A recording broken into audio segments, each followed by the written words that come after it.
कुछ ऐसी बातें जो मोहम्मद सल्लल्लाहु अलैहि वसल्लम ने सिखाई थी और ये हर एक मुसलमान को मालूम होनी चाहिए।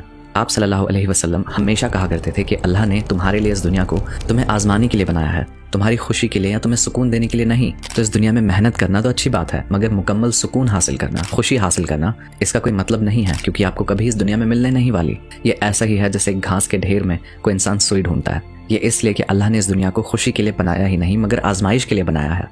और बेशक अल्लाह तुम्हारी आजमाइश करेगा तुम्हारे माल से, तुम्हारे प्यारों के खो जाने से, गरीबी से, बीमारी से, तुम्हारी मेहनतों के, तुम्हारे एफर्ट्स, कोशिशों के ज़ाया हो जाने से।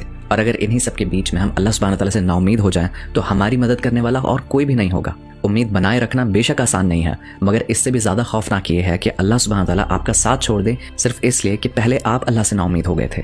और आपका अल्लाह पर उम्मीद रखना ये तभी मुमकिन है जब आप अपने और अल्लाह के रिश्ते को मजबूत करेंगे।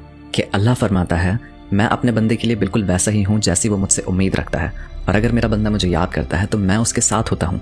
तो आप समझे होंगे कि अल्लाह से आपका रिश्ता इस बात पे नहीं टिकता कि आप कितने परफेक्ट हो, मगर इस चीज़ पे कायम है कि आप कितनी कोशिशें करते हो, कितने एफर्ट्स दिखाते हो। आपको परफेक्ट होने की ज़रूरत नहीं है, अल्लाह आपकी कोशिशों को देखता है।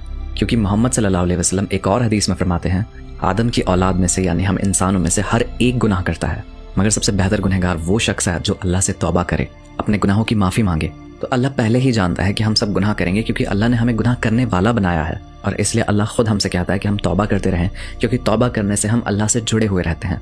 और जब भी तौबा करने के बाद आप अल्लाह सुब्हानहू तआला के पास वापस लौटते हो ना, तो अल्लाह बहुत खुश होता है। अब जल्दी से ये बात अपने प्यारों को भी सुनाओ और इस वीडियो को बाकियों के साथ में शेयर करो।